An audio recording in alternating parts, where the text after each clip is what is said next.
دروازے پر کھڑے ہو کر کے شور تو مچا سکتے ہیں، لیکن مسجد کے اندر داخل ہو کر اپنی پیشانی نہیں جھکا سکتے ہیں۔ برادران ملت اسلامیہ، اللہ رب العزت نے انسان کو کتنا بلند و بالا مقام و مرتبہ دیا ہے، انسان کو کتنی عظمت و شان عطا فرمائی ہے، 18,000 مخلوقات کا سردار اس انسان کو بنایا ہے، لیکن نہ جانے انسان کون سی راہ پر چل رہا ہے، جس راہ پر چلنے سے منع فرمایا ہے آج انسان اسی راہ پر دوڑتا ہوا نظر آ رہا ہے۔ اس کی وجہ کیا ہے؟ اس کی وجہ یہ ہے کہ آج ہمارے دل خوف خدا سے کورے کاغذ کی طرح خالی ہو چکے ہیں، ہمارے دلوں میں ذرہ برابر بھی خدا کا خوف نہیں ہے۔ یہی وجہ ہے کہ آج ہمارے معاشرے میں اگر سب سے زیادہ کسی کی بے حرمتی ہو رہی ہے، سب سے زیادہ کسی کی شان میں گستاخیاں ہو رہی ہے تو وہ والدین کی ذات ہے۔ آج برادران ملت اسلامیہ، جیسے نوجوان کی شادی ہوا کرتی ہے، گھر میں دلہن آتی ہے تو دلہن لانے کے بعد اگر وہی بیٹا سب سے پہلے کسی پر حملہ بولا کرتا ہے تو وہ والدین پر حملہ بولا کرتا ہے، والدین کو برا بھلا کہنا شروع کر دیا کرتا ہے۔ ایک دن آئے ہوئے ہیں، اس کی بات اتنی مان رہا ہے، لیکن جس والدین نے خون پسینے سے کما کر کے اس مقام پر لا کر کے کھڑا ہے، آج اس کے ایک دن آنے کے بعد اس باپ کو ٹھوکر مار رہا ہے، اس والدین کو ٹھوکر مار کے گھروں سے نکال رہا ہے۔ برادران ملت اسلامیہ، آج ہم کامیابی کی دہلیز پر قدم کیوں نہیں رکھ رہے ہیں؟ آج ہم ناکام کیوں ہوتے جا رہے ہیں؟ اس کی کوئی اور وجہ نہیں ہے۔ میرے مصطفیٰ نے تو ارشاد فرما دیا ہے کہ کسی موڑ پر بھی اس وقت تک کامیاب نہیں ہو سکتے ہو جب تک کہ والدین کی دعاؤں کو اپنے ساتھ میں نہیں رکھو گے، والدین کی خدمت نہیں کرو گے۔ اگر ہمارے والدین ہم سے راضی ہے تو ہمارا پروردگار ہم سے راضی ہے، اگر والدین ناراض ہے تو ہمارا پروردگار بھی ہم سے ناراض ہے۔ میرے آقا نے تو یہاں تک ارشاد فرمایا ہے کہ انسان نماز پڑھ کر کے اگر اپنے والدین کے حق میں دعا نہ کرے تو اس کی نماز زمین و آسمان کے درمیان معلق رہا کرتی ہے۔ نماز کے بعد اگر والدین کے حق میں دعا نہ کرے تو اس کی نماز زمین و آسمان کے درمیان معلق رہتی ہے، زمین و آسمان کے درمیان لٹکی رہتی ہے۔ برادران ملت اسلامیہ، تو میرے مصطفیٰ نے یہ فرمایا ہے کہ زمین دعا کرنے اگر دعا نہ کرے تو اس کی نماز زمین و آسمان کے درمیان معلق رہا کرتی ہے۔ آج اس نوجوان سے جا کر کے پوچھئے اس نوجوان کا کیا حال ہوگا جو اپنے باپ کو گھر سے ٹھوکر مار کر کے نکال رہا ہے۔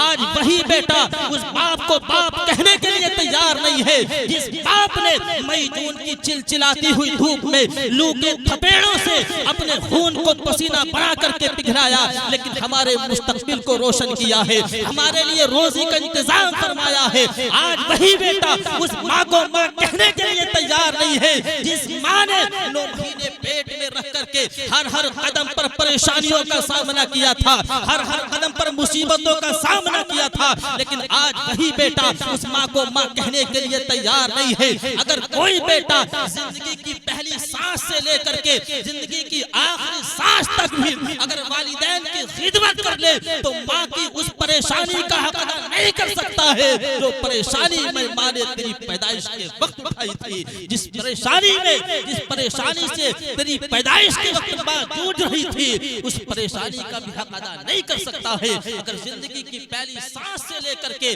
آخری سانس تک والدین کی خدمت کرتا رہے۔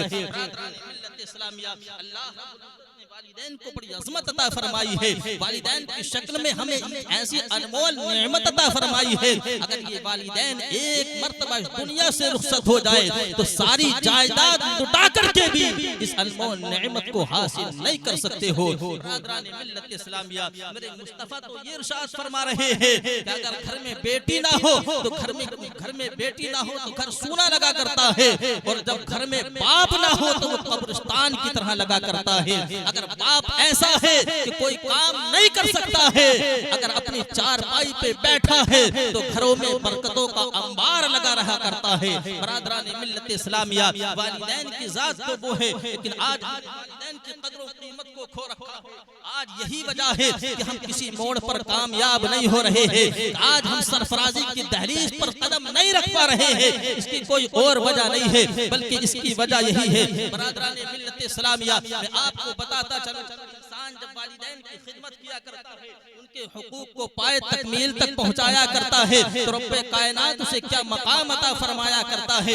حضرت بایزید بسطامی کا نام سنا ہوگا. یہ حضرت بایزید بسطامی اس شخصیت کا نام ہے کہ جو خود فرماتے ہیں اگر جہنم بایزید کا صرف چہرہ دیکھ لے تو ہمیشہ کے لیے بجھ جائے. یہ مقام اللہ نے حضرت بایزید بسطامی کو عطا فرمایا ہے. اور یہ بایزید بسطامی کو جو مقام حاصل ہوا ہے یہ ایسے میں سے نہیں ہوا ہے بلکہ والدین کی خدمت کرنے کی وجہ سے حاصل ہوا ہے. آپ نے سنا ہوگا کہ حضرت موسیٰ کلیم اللہ کوہ طور پر اللہ سے کلام کرنے کے لیے جاتے تھے, والدہ کی دعا کے صدقے میں جاتے تھے. حضرت موسیٰ کا ساتھی جو جنت میں ہم نشیں بنا تھا وہ بھی والدہ کی خدمت کرنے کی وجہ سے بنا تھا. برادران ملت اسلامیہ حضرت بایزید بسطامی کی زندگی کو دیکھیے. حضرت بایزید بسطامی ہے, سردی کے ایام چل رہے ہیں. حضرت بایزید بسطامی کی والدہ نے اپنے بیٹے کو آواز دی, میرے پیارے بیٹے بایزید ذرا ادھر تو آؤ. برادران ملت اسلامیہ جیسے ہی بیٹے نے ماں کی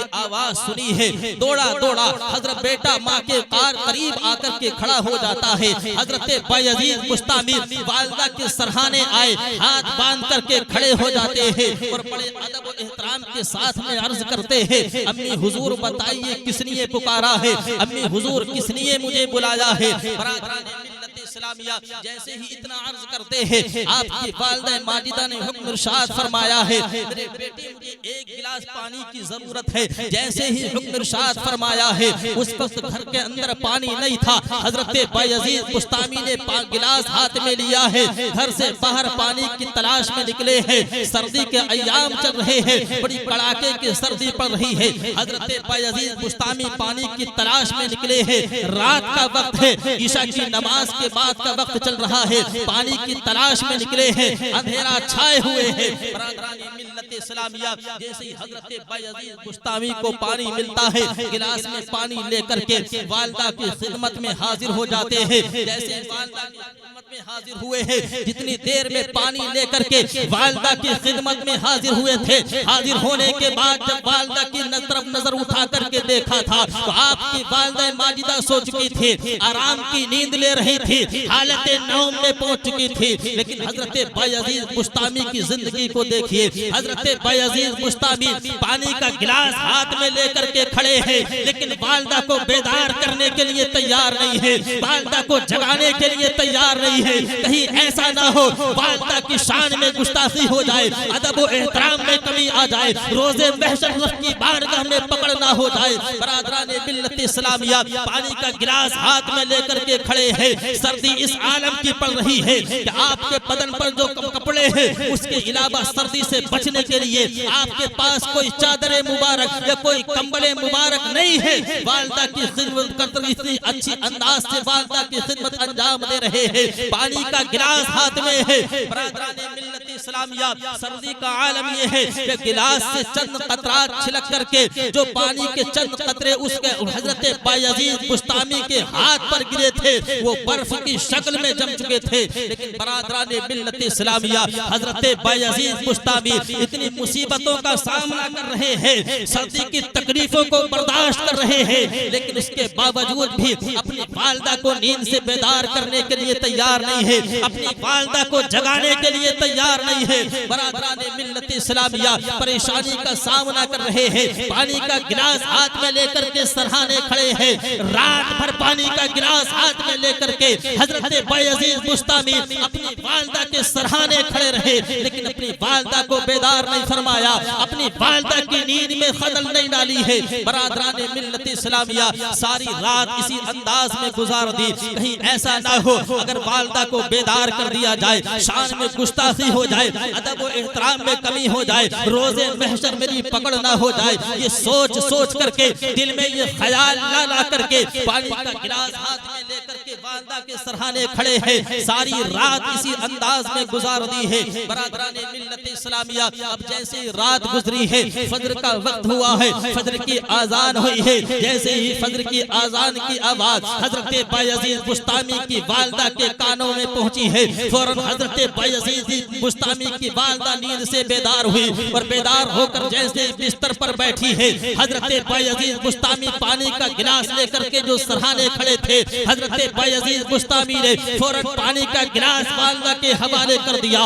اللہ اکبر کبیرہ، جیسے ہی پانی کا گلاس حضرت بایزید بسطامی نے اپنی والدہ کے حوالے کیا تھا، اس وقت کا منظر یہ تھا کہ چند قطرات چھلک کر کے جو گلاس سے ان کے دست مبارک پر گرے تھے، وہ سخت سردی کی وجہ سے برف جم چکا تھا، لیکن منظر یہ تھا جب پانی کا گلاس والدہ کے حوالے کیا تھا تو انگشت مبارک کا گوشت ادھڑ کر کے اس گلاس پر لگ گیا تھا۔ جیسے ہی والدہ نے گلاس کو دیکھا تھا اور گلاس کو دیکھنے کے بعد جب اپنے بیٹے کے دست مبارک پر نظر ڈالی تھی اور نظر ڈالنے کے بعد جب اپنے بیٹے کے دست مبارک کو دیکھا تھا کہ انگشت مبارک پر گوشت نظر نہیں آتا ہے، ہڈی ہڈی نظر آ رہی ہے، جیسے ہی والدہ ماجدہ نے اپنے بیٹے کے دست مبارک کو دیکھا تھا، آنکھوں میں آنسو آ گئے، فوراً اپنے بستر سے اٹھی ہے، اپنی پیشانی کو سجدے میں رکھا، رب قدیر کی بارگاہ میں رو رو کر کے عرض کرنے لگی، پروردگار میرے بیٹے نے ایسی خدمت کی ہے جیسے تیرے محبوب نے خدمت کا حکم دیا ہے، پروردگار میرے بیٹے کو میری خدمت کرنے کی وجہ سے بخش دے، میرے بیٹے کی بخشش فرما دے۔ ابھی حضرت بایزید بسطامی کی والدہ نے اپنی پیشانی کو سجدے سے نہ اٹھایا تھا کہ غیب سے آواز آئی تھی، اے بایزید بسطامی کی والدہ اپنی پیشانی کو سجدے سے اٹھا لے، میں نے تیری خدمت کرنے کی وجہ سے تیرے بیٹے کی بخشش فرما۔ سبحان اللہ۔ حضرات محترم، یہ حضرت بایزید بسطامی کی زندگی ہے، یہ بھی کسی ماں کے لال تھے، یہ بھی نظر تھے، یہ بھی کسی ماں کے رخت جگر تھے، اس طریقے سے والدہ کی خدمت کو انجام دیا ہے۔ خدمت کو انجام دینے کے بعد اللہ نے مقام یہ عطا فرمایا ہے کہ حضرت بایزید بسطامی خود فرما رہے ہیں اگر جہنم بایزید بسطامی کا چہرہ دیکھ لے تو ہمیشہ کے لیے بجھ جائے۔ یہ مقام اللہ نے حضرت بایزید بسطامی کو عطا فرمایا۔ حضرت بایزید بسطامی کی شان تو وہ ہے کہ جیسے وصال ہوا تھا، وصال کے بعد جب قبر میں رکھا گیا تھا اور فرشتے سوال کرنے کے لیے آئے تھے تو آپ نے فرشتوں کو ڈانٹ ڈپٹ کر کے قبر سے باہر نکال دیا تھا کہ تم آئے ہو، سلام نہیں کیا ہے اور کلام شروع کر دیا ہے، میرے محبوب کی سنت کو ادا نہیں کیا ہے، پہلے میرے محبوب کی سنت کو زندہ کرو تب کلام کرنا۔ برادران ملت اسلامیہ، فرشتے قبر سے باہر نکلے اور نکلنے کے بعد حضرت بایزید بسطامی کو سلام کیا، اس کے بعد قبر میں آئے اور جیسے ہی سوال کیا حضرت بایزید بسطامی نے ان کا جواب دیا تھا۔ یہ حضرت بایزید بسطامی کی زندگی ہے۔ اگر آج بھی ہم اس طریقے سے اپنے والدین کی خدمت کو انجام دے لیں، ان کے حقوق کو پشے پشت نہیں بلکہ پائے تکمیل تک پہنچا لے تو یقیناً آج بھی ہم ہر موڑ پر کامیاب ہو سکتے ہیں۔ رب کائنات ہمیں بھی بلندیاں عطا فرما سکتا ہے۔ رب قدیر کی بارگاہ میں دعا کہ ہم تمام کو ان ساری باتوں پر عمل کرنے کی توفیق عطا فرمائے، بالخصوص والدین کا